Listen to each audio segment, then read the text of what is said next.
Hey there, Banditos. Welcome to the Wednesday episode of the Dollar Bin Bandits. I'm Mike Farah, and today we have another big interview for you. It is with Mr. Mark Bagley.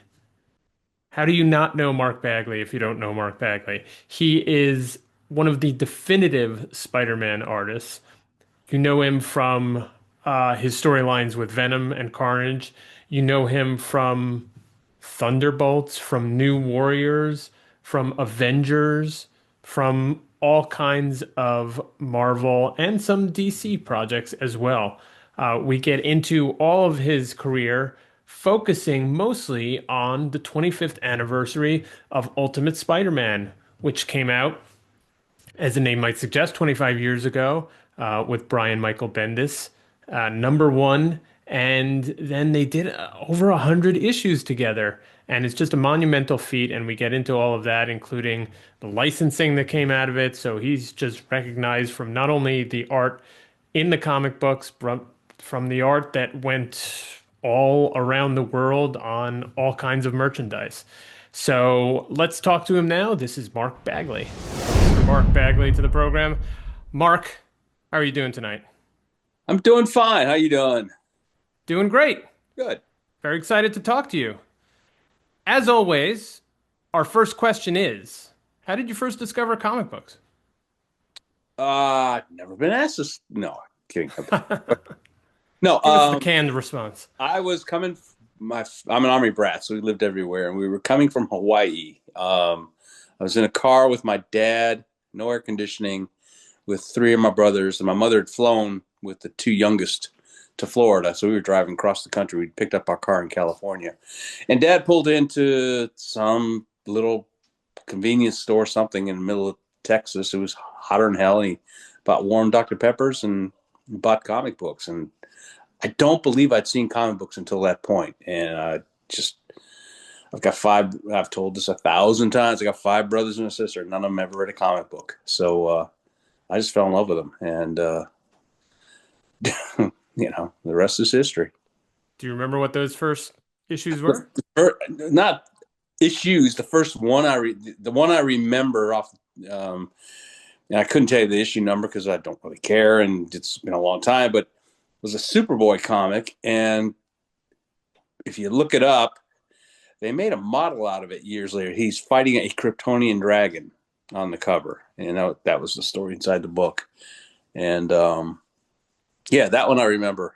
But I just, I mean, they just ate me alive after that. Much to my father's like, I don't know what the hell to do with this boy. Did you think from that very first issue that this might be something you wanted to help contribute to? I Or was don't. it I don't. That I can't. I know I wanted to do comics from a very young age. Now, whether it was immediately or just because I was already drawing. I remember, drawing jets and I think maybe even ninjas or something. The day I was in school, the day Kennedy was shot, because I'm that freaking old, and so I was always drawing. And like I said, I'm the only one in my family who draws, who does any kind of art, and it just, the more I got into comics, the more I thought, hey, people actually do this for a living. I saw Ditko stuff and Kirby stuff, and I was like, I'd like to be able to do that, and that's what I focused on, much to the detriment of a lot of schoolwork. I mean, don't ask me to divide a fraction. I couldn't tell you how to do that to save my life. so there's no fallback option once the No, comic career no, it's not a great resumed? idea to actually decide what you want to do for a living when you're 8 or 9 years old. That's what I did. I think, I went to art school, but I had a job at Lockheed doing technical illustration, did construction, yeah, was in the service, just working my way towards trying to get into comics. But I really had no real fallback position. I read that there were a number of, I don't know, you tried for a long time, maybe a number of false starts or things that Oh, frustrated you. Yeah. Jack letters. I still got them in a file back here. The last one I got was from Jeanette Kahn, who was editor in chief at DC. and I think I was like 19. Oh no, I was older than that. I was my mid 20s probably because I won a Marvel Trial Contest at 27. So I was in my mid 20s, and she sent me this rejection letter telling, you're doing pretty good stuff, and she said I wasn't doing hair right, which I probably wasn't because I was terrible back then. But she sent me samples of Greg LaRoque stuff. God bless Greg LaRoque, but he wasn't very good. I was like, I'm better than this guy. I really wasn't. Trust me, I wasn't. I thought I was. You get that a lot at a convention. Hey, I'm really this good. Um, but it was so I just doggedly stuck to it, and then Marvel did the trial contest, which I didn't want to do, and a friend of mine said you need to do this. Like a lot of other folks that I say, it's a long-term overnight success story or something like that. Yeah, yeah, it was a grind, which in the long run I think probably paid off because it made me work harder and appreciate what I had. Because I'm not the most talented guy in the world out there, but I knew what it was like to have a real job. I just wanted to get better and better and better. And as long as I keep fooling them for a while until I got pretty good. Now I think I'm pretty good, but it took a while. Well, did you get assignments right off of winning the contest, or did it take a while after that before you were in Well, your the, groove? the deal with the contest was, and let's not go into the contest because I've done it 1,000 times, and Sure. somebody can Google me and see a video, and they'll hear about the contest. So it's going, and you probably know about it. So Yeah. if you don't, I'm happy to. Anyway, um, it got the deal with the contest. One of the deals was it got me a trip to New York and a tour, the Marvel offices, and Jim Shooter was running the whole thing, and he was out of town in Europe, literally taking care of Marvel UK. They were having trouble, so nobody knew me and I and Doug Hazelwood were coming. He was the inker who won that part of it, and they threw us all out of their offices, and it was miserable, sort of. On the third day, the day we were leaving, I was literally in the offices 3 hours before my flight because that's how things have changed, doing art corrections and Ramita's Raiders in the bullpen, thinking I want something to do. And Greg Wright, who's the editor of the New Universe stuff, and it was going down in flames. It just needed bodies. And so he gave me a one-shot thing, and I got another one-shot thing, got another one-shot thing, and for a year and a half, I did comics and worked at Lockheed and lived on about 4 hours sleep a night. I started drinking coffee when I was like 30 years old because I needed something to keep me awake. And you eventually landed the big gig, which was New Warriors, or the big ongoing gig. Yeah, well, yeah. I worked my way through doing Visionaries, a toy tie-in comic, and then Strike Force Moratori, which is sideways to superhero comics because it was its own thing. And then, yeah, my first bite at the actual mainstream superhero comic was New Warriors, and thankfully with Fabian's writing and um, uh, Al Williamson's inking. Sorry for the first couple issues till he quit on me because I made him work too hard because I didn't know what the hell I was doing. Literally, I mean, he called me, told me that you make me work too fucking hard. Uh, you know, that book, did really, really well, much better than anybody ever anticipated, and that just led on to Spider-Man, and the rest is kind of Marvel history as well. Was it a challenge, even though you have now, between the contest and New Warriors, you had, a number of different assignments, but was it a challenge coming on to a team book, or were, because it was a new team, sort of expectations were nicely low that, The, the lucky team books are a challenge. The lucky thing is, my first two ongoings were Visionaries, that toy tie-in comic, which yeah. I don't know if you know anything about it, but it's sort of the Transformers and set up where there's a team of bad guys and a team of good guys, and they were in these armored costumes, and each one of them had a hologram on their chest, and they could turn into mystical animals, avatars, and so that was a team book. Hmm. Stories were horribly stupid, and just it was a toy tie-in, and I think I was given Strike Force Moratorium. I did the last issue, and I did like 8 issues overnight just to get that last issue of Visionaries out of the way so I could start Strike Force Moratorium because it was already late. And then the next one, Strike Force Moratorium, which is also a team book. So I learned how to, at that age, when you're that young, you're working that hard, you learn so fast, and you grow as an artist and as a storyteller. If your fundamentals are good to begin with, and so I was ready for a team book.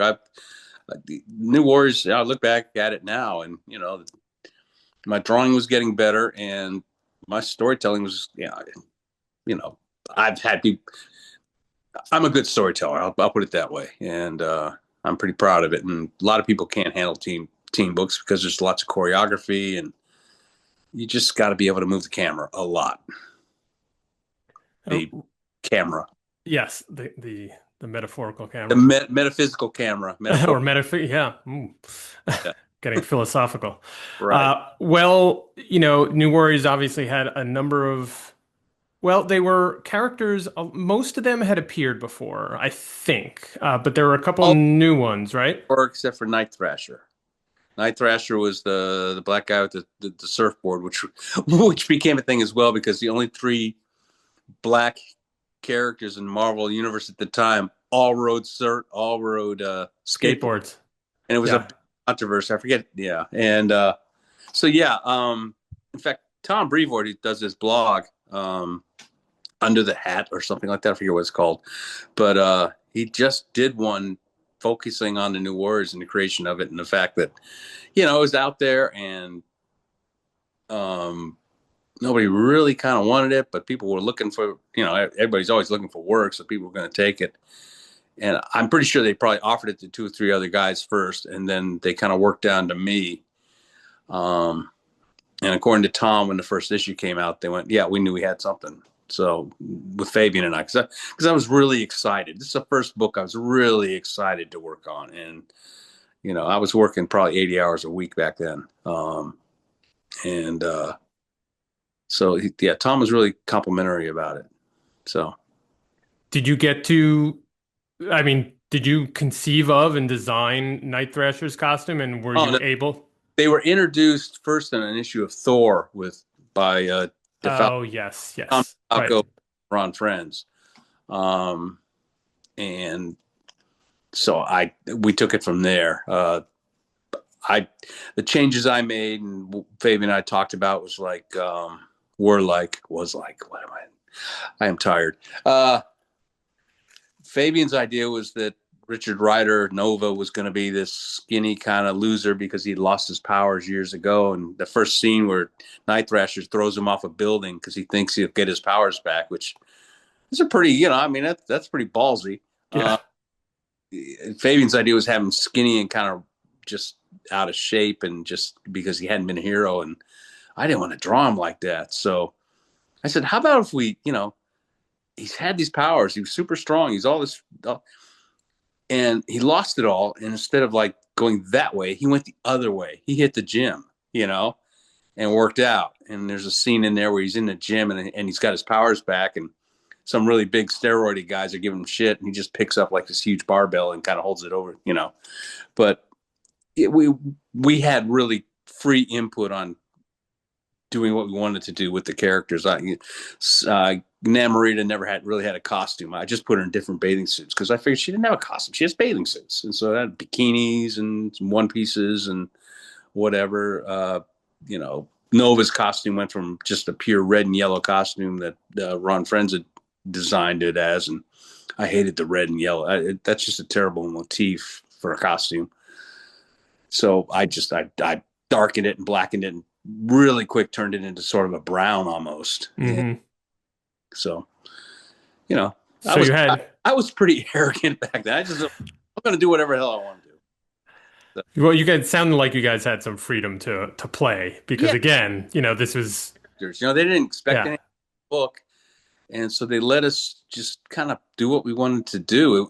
It was kind of like Ultimate Spider-Man. It was off to the side. We weren't involved in any of the crossovers and any of the, changing the universe stuff. And we didn't have all these eyes on us.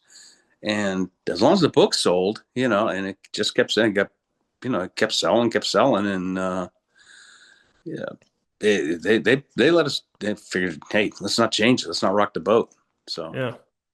How did that contrast, which I imagine it did, with Amazing Spider-Man once you got there with obviously like the flagship title?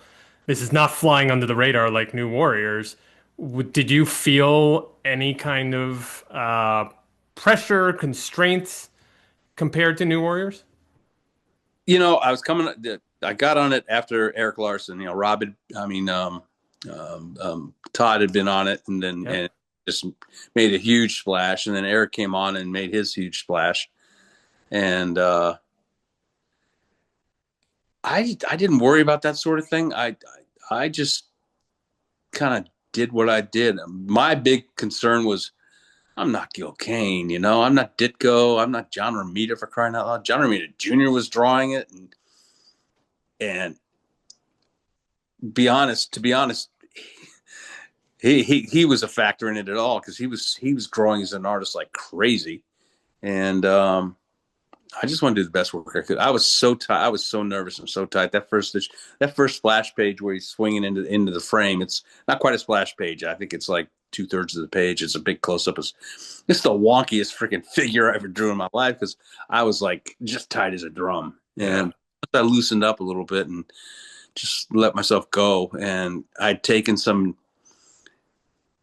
advice from Eric on breaking some of the old rules about storytelling and that sort of thing. I got a little bit more flamboyant with panel sizes and that sort of thing, which is kind of what the image guys were all about. And I was a little bit I'm not much older than those guys, but I was always quite a bit more old school than them. But I could see what they were trying to do, and I felt like, okay, they're doing that, and most of them aren't doing it with storytelling. What if I do that and throw storytelling in there as well? And it seemed to work out pretty well. Yeah, I'll say. Did you have was there a moment that you can identify where you felt like, okay, I'm no longer tight, I'm feeling good, like I'm hitting my stride, or is that too far ago to You think about? know, by the second issue, I was, I mean, I look back at the omnibus. They sent me omnibuses, so I flipped through them and that sort of thing. I felt like I was, drawing. I had a good inker, and it was. I thought it looked pretty good. I was still way more cartoony than I think I should have. I look back at it now, and compared to what I'm drawing now, and sometimes it's cringeworthy. Other times it still holds up, but I never felt like, okay, I'm of the quality of John Romita or Gil Kane, or those are the. I know Gil was on the book for like 5 minutes. I think he did like 10 issues or something like that.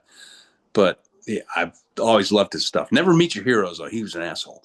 But um, I I always had in the back of my mind that I wasn't up to that snuff. I mean, the issue where Aunt May dies, I forget, Spider-Man 200 or something like that. I forget exactly what issue that is.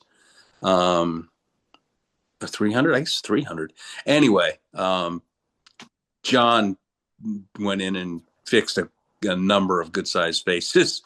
Not all of them by any means, stretch of the imagination, but a number of times he went in there and straightened up a couple faces that I did.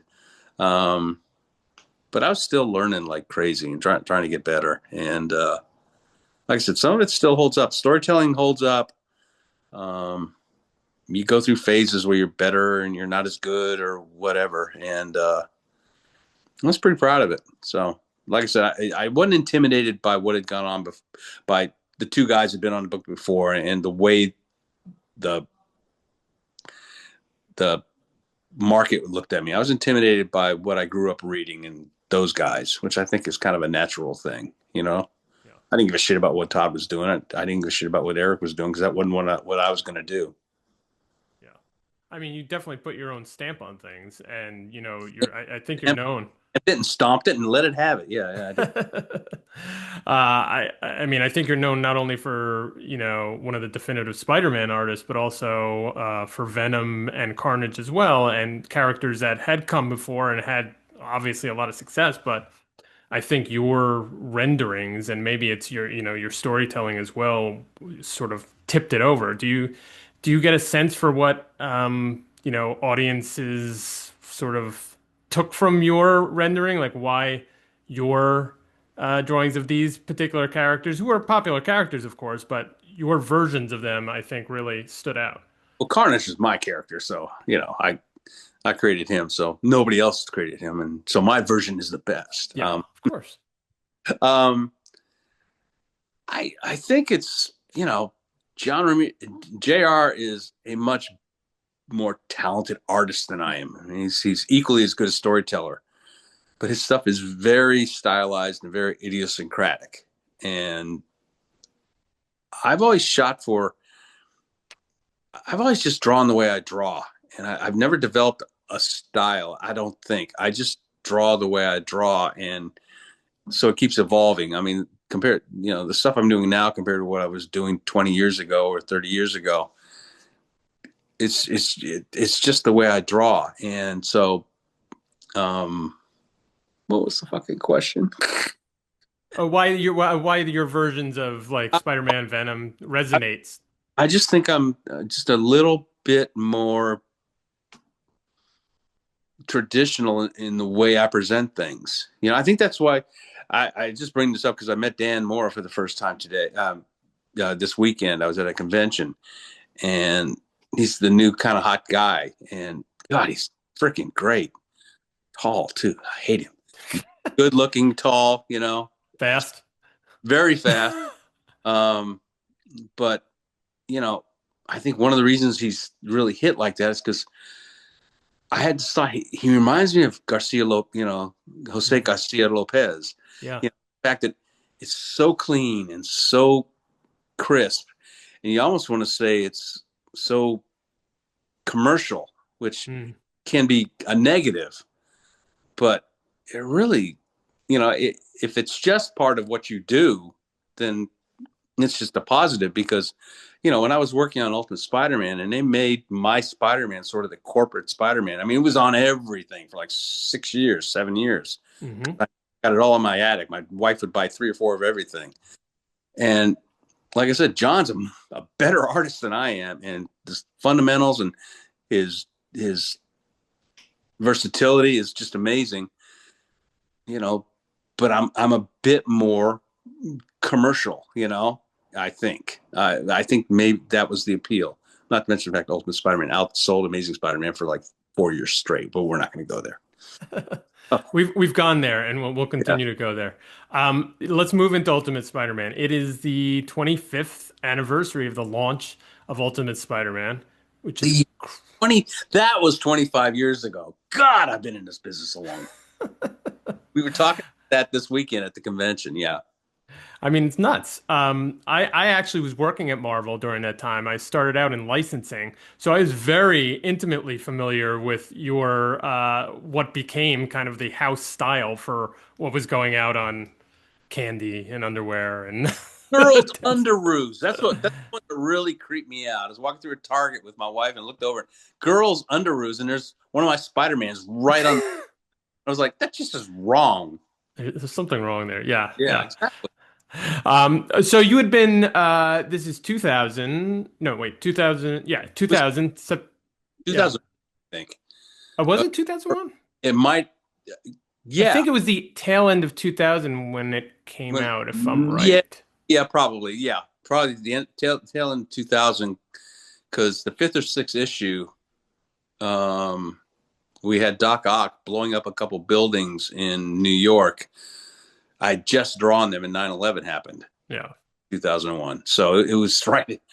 We ended up redrawing those pages, something Yeah. else, But yeah, that was the time. Yeah. So, I think you had been on Thunderbolts just previous to Yes. Ultimate Spider-Man. Yeah. What was the pitch for Ultimate Spider-Man, and were you at all hesitant to come back to something that I think everybody had felt you had sort of successfully, I mean, it's a different version, but Spider-Man, which you had successfully done, quite a few years earlier. Was there hesitance there, or were you like all on board as soon as you heard? Oh, I turned it down 3 times. You Fourth didn't know? time's a charm. Seriously? No, I Yeah. didn't know that. I was, I left the Amazing Spider-Man, and I'd been on it longer than I wanted to be. There was some pushback on um, editorial, not Ralph Macchio, my editor, but or Danny Fingeroth, but from above. It was just like I wasn't the new hot guy. All at that time, it was all about the new hot guy and the new hot thing, and the guy maybe he could only do 6 issues a year, but he was the new hot thing. And and I've been trying to get off of Amazing onto another book, and I couldn't. So I was on Amazing for probably 6 months longer than I wanted to be, and so I finally got off, and I was doing some other stuff. I did a Star Trek book issue, and I did some online comic thing, which never really got out there, and just I was kind of treading water for a little bit. It's the only time in my career that's really ever happened to me. I was still making a living, but it was frustrating, and so I was burned out, not in a good place, and like I said, I was a little burned out on Spider-Man because I love Spider-Man, but the whole amazing, spectacular web of adjectiveless crossover storylines constantly. I'm about telling stories and have going from the beginning to the end, and not okay. Artist X comes in on the second issue and introduces a character and is, you know, and I don't like it, but I'm stuck with it. Right. So anyway, so I got a phone call. I finally got on Thunderbolts because Kurt Busiek wanted me, and he really pushed for me, and I was enjoying that. And I get a call from Bob Harris at Marvel. He was the editor in chief. He's like, "Well, we're going to do this 6-issue miniseries with this guy named Brian Bendis, who I'd never heard of, because I don't really read a lot of indie. I don't really read a lot of comics anymore. At the time, it was just you know mainstream comics. It's really been my bag. And it's going to be a 6-issue miniseries. It's going to be called. It wasn't Ultimate Spider-Man, it was something similar. And it's going to be a retelling, and he's going to be young and kind of reintroducing. And John Byrne had just done his Spider-Man Year One or whatever that was called, and Yeah. it was not good. It went over like a fart in church, and a loud fart in church. And I was just like, and I was like, and I kind of knew that it just didn't feel like they wanted me to really do it. But so I turned it down. They called me back. I turned it down again. Turns out Bill Jemas really wanted me to do it, and he was the publisher at the time. I had done a trading card series he was the editor of years before, which I couldn't have told you that to save my life. Who edited trading cards? I worry about what's in front of me. Mm. And so I finally got a phone call from Bob Harris himself, and it's like, Mark, and he didn't say it verbatim, but it was basically this: I can always do more than one book a month. I can't do 2 books a month consistently, but I could do a bit more than like a book and a half a month. So I was always looking for something on the side, and rather than just my regular. It's just if you don't take this, you can forget about getting extra work. I'm like, okay, well, I'll do it. So I got the script, and it was a double-sized issue, and the script was like 30 pages long, like 30, 40 pages long. It was crazy, and I didn't know who Brian was, and I'm reading it going, he's not even in costume. What the hell's up with this? And it was a double-page spread with like 35 panels. It was an action sequence, which Brian was doing very schematically and that sort of thing. So I'm not fucking drawing that. I broke that one down to about 18 panels, which is still a lot for 2 pages.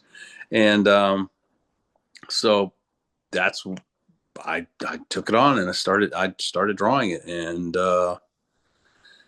I didn't really get it until about the 4th issue or so, 5th issue, when I started to kind of appreciate his dialogue and what he was kind of doing. And then I really got it when the first issue came out, and I saw it printed, and I saw it, published, and it just hit, and I'd already left the book. like I said, I didn't get what I was doing. They called me and said, "Hey, we're gonna make it an ongoing, and we'd like to stay on it." And I said, "No, I'm not really interested." I think it was 4 issues in or so, something like that. I think I'm done at 6. I'll go off and try and do something else. And the first issue, and it's with, like I said, it's been a long time, so I don't remember the exact timeline, but it's within a couple of days, a few days. I left. I said I wouldn't do it after 6 issues. I think I was doing the 5th or 6th issue at the time. The first issue hadn't come out, and first issue hit the stands, and it was, I saw it and it was beautiful. I mean, the coloring was great, the inking was great, the paper was great, and the fans really loved it. And the I got a call from Cliff Biggers. He runs a comic book store here in Georgia where I live, and Cliff was the guy who gave me the Marvel Trial book. I wasn't going to do that either because I'm a dummy. And he said, "If you don't do this, you'll hate yourself." He gave it to me. It was $12.99 back then, with a lot of money. And he calls me and says, "You need to stay on this book. This thing is really great. People love it." So I called Ralph Macchio, the editor. I'm like, "Hey, Ralph, can I stay on the book? Is it too late?" And he went, "Oh, thank Christ." He said, "Bill Jemas thought we fired you," and he was really pissed off. And so they made it ongoing, and we outsold Amazing Spider-Man for, I don't know, 5 or 6 years straight, 4 or 5 years straight. So it was a good gig. The ancillary story, real quick, is years later, 5 or 6, maybe 7 years later, I was out in like Seattle or someplace at a convention. I didn't really want to be there, and those conventions are exhausting. It was Sunday morning, and man, I was maybe a little hungover and ready to go. And I'm sitting in the lobby, and this little guy comes out, and he walks up to me, and I'm not a big guy, but I was in the Army. I got 5 brothers. I wrestled in high school. I was lifting weights at the time. And he comes out and comes around the corner. He says, "You Mark Bagley?" I said, "Yeah." He said, "I'm going to kick your ass." And I stood up and I said, "Let's go." He goes, "No, no, no, no, no." And I'm going to draw a blank on his goddamn name right now. But they'd offered him Amazing Ultimate Spider-Man after I left the book. And they called him like a day later, 2 days later, and took it away from him. He thought when they called him, they're going to, we're telling him they wanted him on it sooner. And turns out, nope. Mark, stay on. And so it's, oh God, I've got some of his stuff right here, but I don't want to go looking for it right now. I'm trying a total blank. It'll come to me. But and some of his other books. He's had a good career, in comics, but he just, Ultimate Spider-Man is a brass ring. Any Spider-Man project, ongoing, that sort of thing, is sort of a brass ring in comics. I say that you run into somebody on a plane and they ask you what you do for a living. You tell them you draw comics, and they go, "Oh, that's interesting. That's cool. What do you draw?" I said, "I draw Daredevil." "Oh, that's cool." Or I draw, The Flash. "Oh, that's cool." I said, "I draw Spider-Man." "You effing draw Spider-Man?" Yeah. And so that's a calling card in the world. That's not just a comics thing. It sort of transcends, the sort of comic book community. Everybody knows Spider-Man. I've talked to right. somebody that said, I took a gig to draw Spider-Man so that when I go to a party with, regular citizens, they ask me what I do in comics, and I say I've drawn Spider-Man, so they have some sense of recognition on their Yeah. face. Yeah. There's nothing better because everybody loves Spider-Man. Everybody loves Superman. Everybody loves Batman, but Spider-Man has got this cachet about him that you can't beat. And I love the character anyway. That's got nothing to do with the love of my storytelling or the genre or whatever. The visibility of it. If I was drawing almost anything in comics and was making a living doing it and just drawing for a living, I would still love what I do for a living. But the fact that I'm doing Spider-Man, which was my dream when I was a kid, I loved Spider-Man. I wanted to draw Spider-Man.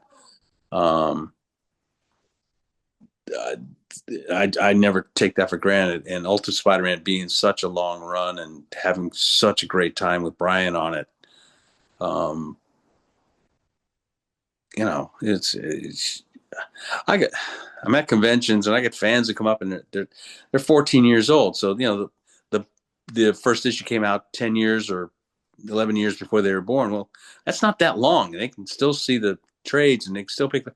So I either introduced them to comics or got them back into comics after the 90s if they're older. Because I got fans that are 14 who come up and they're literally shaking because they're so excited to meet me, which is insane. And I got fans that are 50 and 60 years old who picked up Ultimate Spider-Man because they got burned out on comics in the 90s and they were in their 30s or 25 and they heard about this and they picked it up and went, well, this is really good. Maybe there's other stuff in comics that's really good. And I hear it all the time.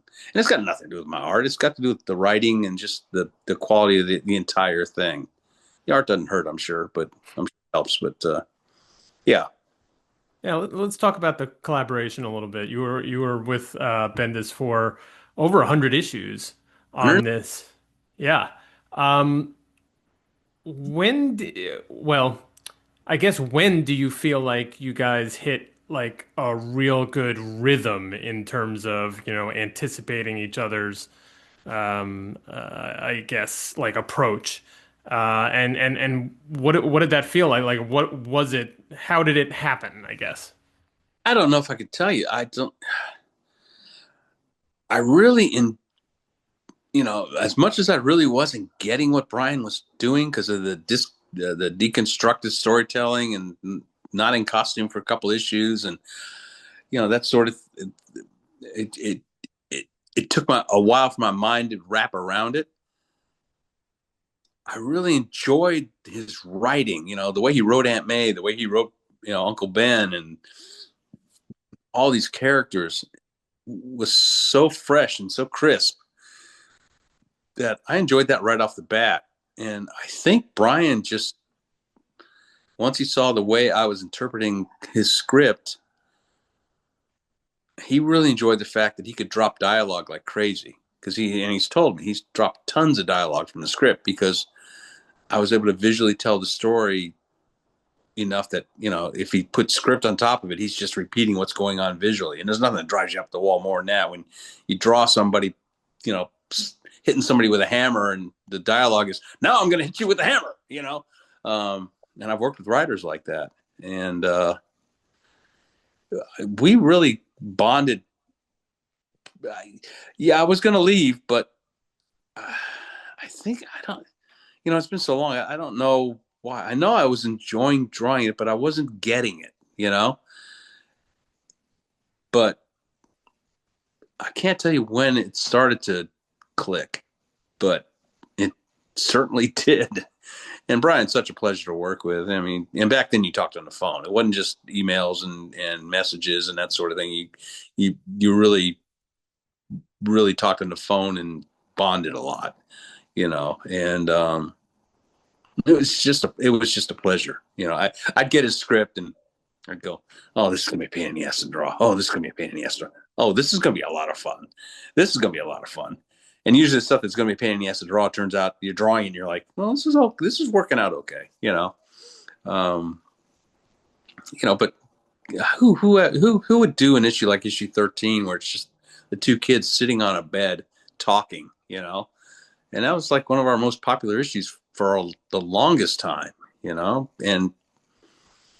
I look at it now, I'd love to go back and just redraw all those faces. I was drawing eyes were too big and it was very cartoony at the time. But I was working faster than I probably should have been, but I had a few things going on I needed to, and I was loving it. I mean, I was working probably 60 or 70 hours a week, which at my age now, we have a daughter, and I wish I'd have spent more time with her as a kid, but I was so focused on comics. It's just, I'm not the most well-rounded guy in the world. Well, we readers and fans appreciate it, and hopefully she's come around as well. She's great, and it's not like a negative. That wasn't like it was just, you always wish you'd done more with your Of kid. course. Of Yeah.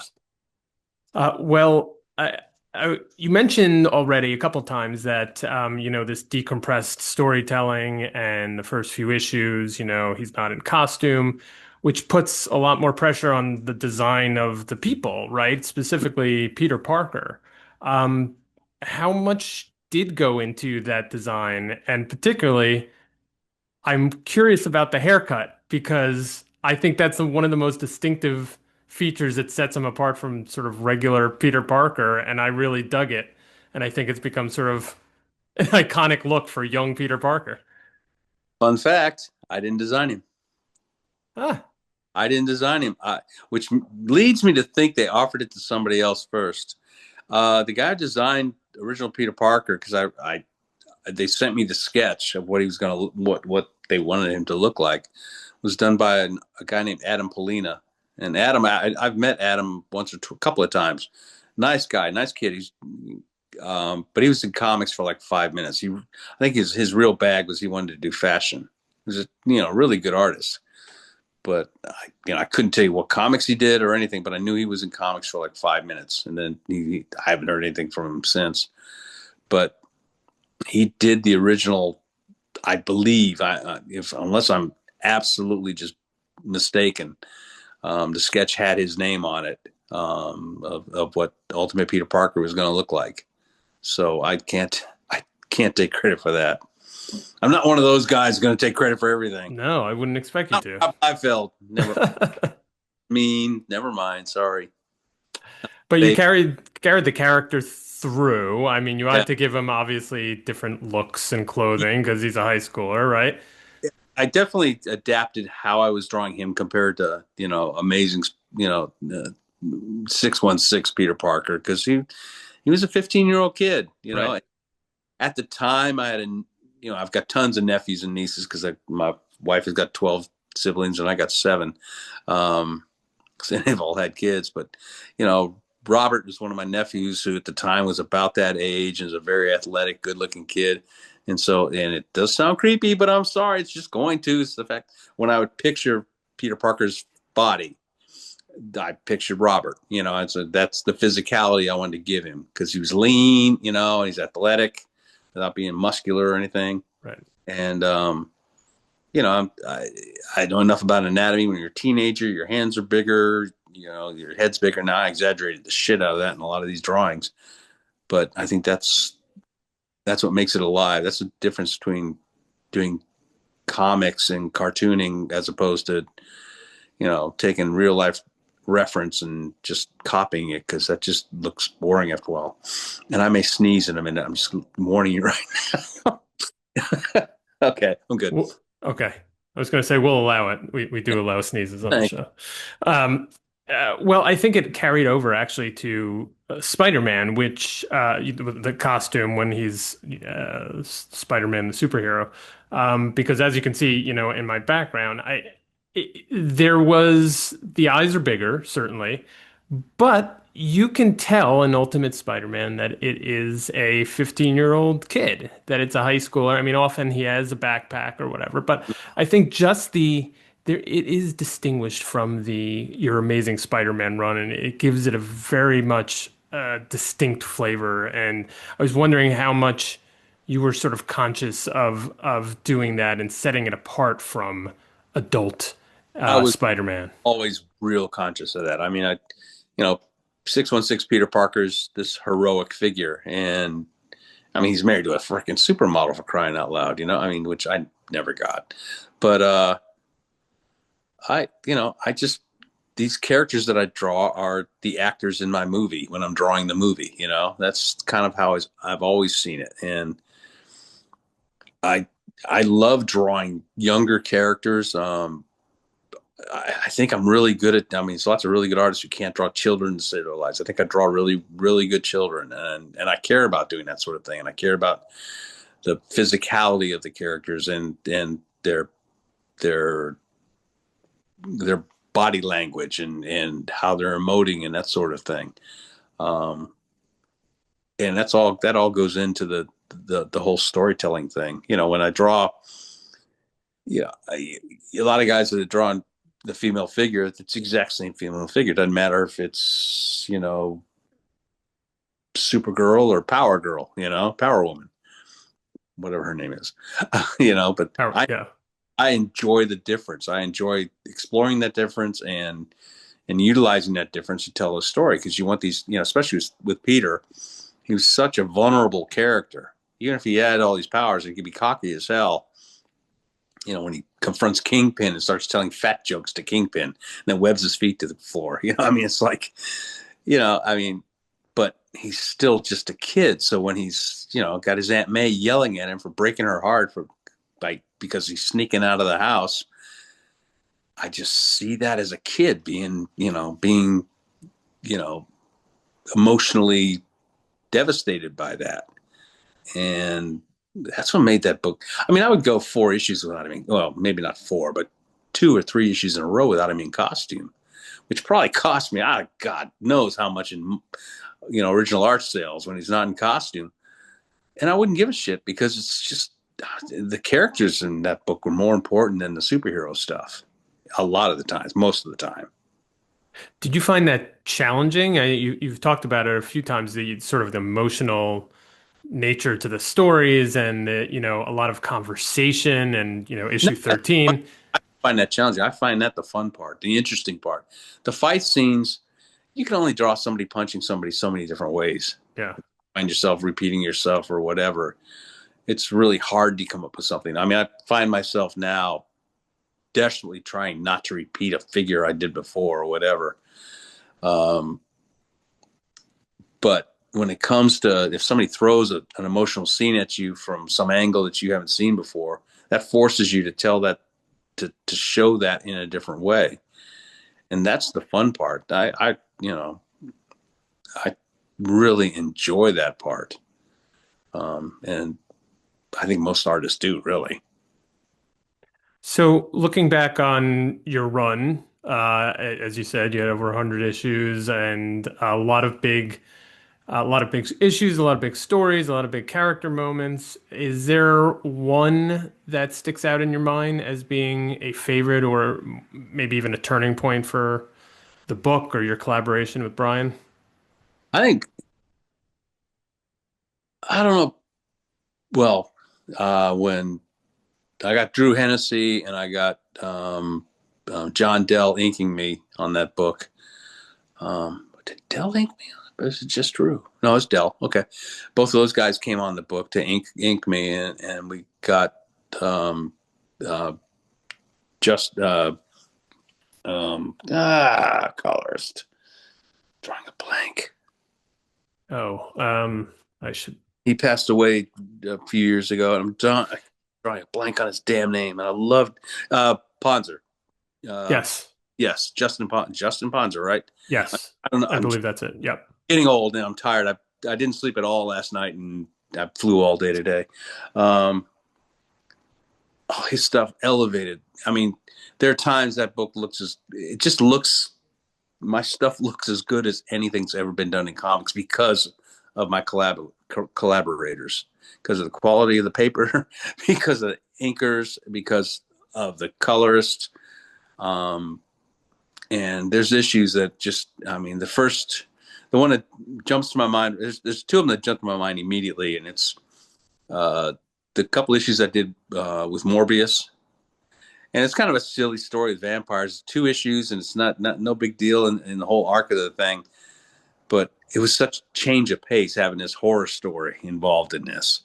And then, like the first issue of the Clone Saga that we did, and I mean that issue, just you look at the art in there, and like I said, the coloring and the inking, and I mentioned earlier, as an artist, it's like anything. Sometimes you're on, and sometimes you're not on, and it goes through cycles. And you'll go a month or two where you're not feeling it, or a couple of weeks or two. I was really on at that time. I was on when we did the Death of Peter Parker. I was just I had terrific inker, and the story was great, and I was jazzed. And I mean, there are issues that don't hold up as well. The Geldof issues. The stuff everything having to do not with Geldof, I enjoyed the shit out of. I mean, it's just you're gonna have that, but it's Yeah, I was really proud of that book. I mean, as proud of anything, and it holds up so well. It's crazy.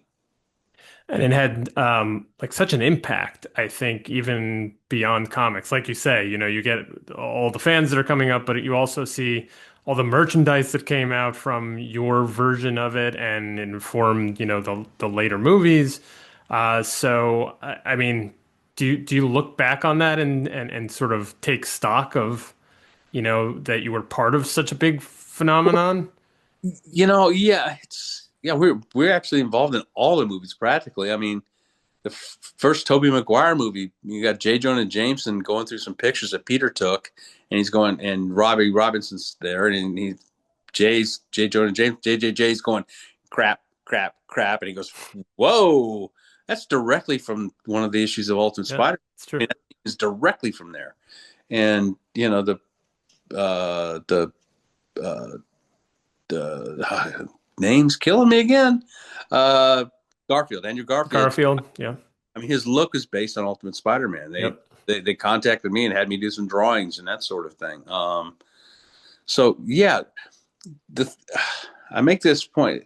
The thing I'm so proud of Ultimate Spider-Man and Thunderbolts and New Warriors is there's such a nice body of work, especially Ultimate Spider-Man. That the hard covers are like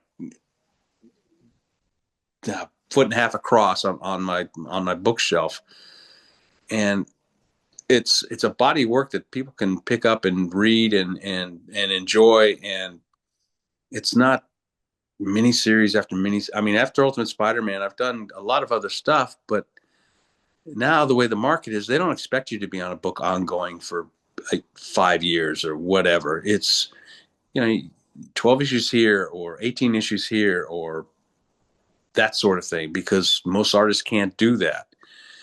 um and after a while, who remembers it? I've done the Fantastic Four, I've done the Hulk, and they were all good stories and good artists. I mean, good stories and good characters. But you do 18 issues of a character. 5 years later, who cares? You know, this thing is a complete, encapsulated, almost virtually all. We had one crossover with the X-Men, I think, maybe two. Encapsulated body of work that you can read almost like an extended novel, or a TV series. Right. And like I said, I had a had to be like a 14, 13-year-old boy came to my table a few months ago. Walked up, he was with his dad, and when you're at a con, you see a lot of different people, and the number of people on the spectrum quite often, and you can tell pretty quick. I mean, you get good at spotting that sort of thing. Sometimes that turns out bad, but many times it's just you just have to deal with it, and it can be fine. This is just a normal kid. He just loved comics, and he walked up and he was so nervous, and we talked about Ultimate Spider-Man. He's 14 years old, and we talked about a minute and a half, 2 minutes, and he finally he goes, I gotta go. I'm gonna cry, and he wandered off. He probably didn't have older brothers, because my older brothers would have kicked my ass if I'd have done that. But the point is, it's like, as I mentioned, and I got these balding, gray-haired fuckers that come up to my table, and they just love Ultimate Spider-Man, and it's just the coolest. It I could not I could never do another convention again, but then I'd always remember many of these interactions with the fans of, and just if you don't appreciate it, you're crazy, you know. Yeah, I can't imagine. I mean, it's foundational. I just happened to be at Marvel during that time period, and I just remember it was just the biggest splash, and it was the biggest thing ever, and no one had seen anything like it before. It was a big gamble, kind of like restarting Spider-Man. Although nowadays they kind of Oh no, restart things all the time, but. 5 minutes, yeah. Yeah, but at that time, it definitely seemed very fresh, very different than things that had come before, and I think it's been, influential and impactful, as you can tell by all the people that are stopping by your table. Um, so, you know, sort of to wrap up the Ultimate Spider-Man stuff, you is there anything in those 100 plus issues that you felt like you didn't get to, or do you feel like you and Brian sort of left it all on? I mean, you came back for Death of Peter Parker. You feel like you left it all on the table and, sort of satisfied, or is there something you'd come back for if they ever did some sort of anniversary or Well, Brian, continuation? yeah, back in a second. I don't care what it is. It's I've given up doing interiors in the last year or so because I'm ready to semi-retire. I'm just doing covers and commissions mainly. I've got a little arthritis in my thumbs and that sort of thing. And Brian's coming back to Marvel, and I got an email. Hey, would you do 14 pages of Avengers? For his reintroduction to. Fine. Yes, I'll do it. And of course, it's great. And the last page is the splash page with 56 goddamn Avengers on it. And I'm like, by the end of it, my hand's like this. It's like, but yeah, I'm not up for doing ongoing stuff anymore. I just am not. I just don't want to spend the time at my desk and the grind of it because even if you love it, it is. I'd always thought I'd work 60 hours a week, 70 hours a week just to make a living, and my wife would always work, and it just turned into something totally different in the 90s. And it's, I was talking to Ed McGuinness about this, and we were so fortunate the time we got in this business and now the time at our careers, and Ed's younger than me, so he's not retiring anytime soon. But the point is, between royalties and the collector's boom and the convention thing and the fan base and the movies and the immersion in normal society, as opposed to when I was a kid and comics were like this weird thing. My dad hated me reading comic books. He didn't fight me on it or anything, but he had no patience for it at all. We were so fortunate in the timing. It's just crazy. And now, because getting in now, who knows? You're going to be competing with guys from South America, Eastern European guys, all over the world, AI, all this stuff. Who knows how it's going to go? I don't think it's going to be good, at least for the regular everyday comic book guy. So, God, that's a bummer of a thing. I know. I was like, we can't end on that. Let's that, What do you? Okay, so Avengers 800 is out now. You did the 14-page story with Brian. Is it? No, it's about to come out. About to come out, yeah. I think, yeah, in December, later December, maybe even next week. You have that in the can. You said you're doing mostly just covers and commissions at this point. Yeah. Is that right? I did the last interior work I thought I was going to have done was I always had Conan on my bucket list, and I finally got a hold of the guys over at whoever's doing Conan right now. And like I said, I'm Dynamite. No. Yeah. Yes. Yeah. Dynamite. No, not Dynamite. Mad Cave. No. Anyway, it doesn't. The guy's doing Conan right now. I mean, yeah. Okay. And that thing, and so I did a 69-page story of Conan in their black and white magazine. That it hasn't come out yet. I'm not sure when it's going to come out with what all's going on with Diamond Distributing and all that. But I was able to do that, and I thought that was actually going to be my last interior work. So you can look forward to that. John Dell inked the hell out of it, and it's black and white, so you'll be able to see the inks. I did discover that maybe Conan's not my bag. I can do great. I've been doing Conan illustrations on the side just to learn inking and relearn inking, because I tried to do them when I was in high school and they were terrible. So I've told myself, well, I'm going to do a couple illustrations from each story and just kind of keep them in a portfolio. And but when I got to doing the comic, I couldn't settle on a look. I couldn't just wrap my. I had John Buscema here, and I had Frank here, and back here I had Barry Windsor Smith, and it was like, it was killing me. I'm really happy with everything around the Conan crew, and sometimes he looks good, but it was just, it's. I've always been the kind of guy who needs a couple issues of something to really get comfortable drawing it. Warm up. Yeah. Like took me probably took me 3 issues to really get comfortable drawing the Thing when I was doing the Fantastic Four. So Are there any other characters or books on your bucket list that would draw you back out of no, interior retirement?